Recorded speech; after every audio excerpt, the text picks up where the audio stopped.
The rankings that you'll see in this video will come directly from our football game plan scouting prospect grading scale. You can check out all of our rankings of 532 prospects in this year's draft class at our website, footballgameplan.com/FBGP scouting. The Miami Dolphins were a playoff team last year after dedicating themselves to the running game, which opened everything up for them offensively in the passing game. They wanted to get much better defensively, and you can't argue that that didn't happen with this year's draft class. Devon Gaccio out of LSU played an integral role for the Tigers defense and should be a good rotational piece within this defense. Defensively, with the selection of Charles Harris out of Missouri, who was my second rated pass rusher in this draft class, Raekwon McMillan, the linebacker out of Ohio State, who is your quintessential Mike Backer, Cordrea Tankersley, the corner out of Clemson, who showed last season when teams targeted him instead of Mackenzie Alexander that he's up for the challenge in tight man coverage, and defensive tackle Vincent Taylor out of Oklahoma State, who will now be asked to just get upfield as opposed to occupying blockers and gaps. The Dolphins got younger, deeper, and much more athletic on the side of the ball where they struggled last season.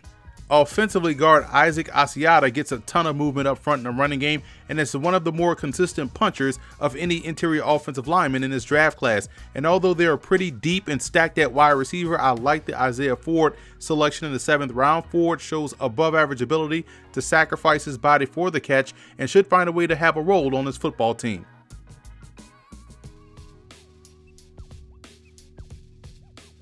I became much more of a De'Veon Smith fan at the East-West Shrine game, where he was such a standout that he earned a call-up to the Senior Bowl the following week. Now, on film at Michigan, you saw a punishing runner that had the ability to close out games. Now, in person at the Shrine game, you saw a player that caught the ball extremely well out of the backfield, something that he wasn't asked to do a lot of at Michigan. He's one that has a chance to have a role in this Dolphins rushing attack.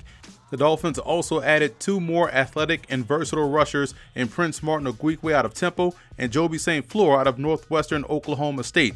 Both guys made a living consistently terrorizing opposing quarterbacks and have shown the ability to play with their hands off the ground. Immediately, in my opinion, they'll excel on special teams. I like what the Dolphins did in the draft, which is why I gave them an A+.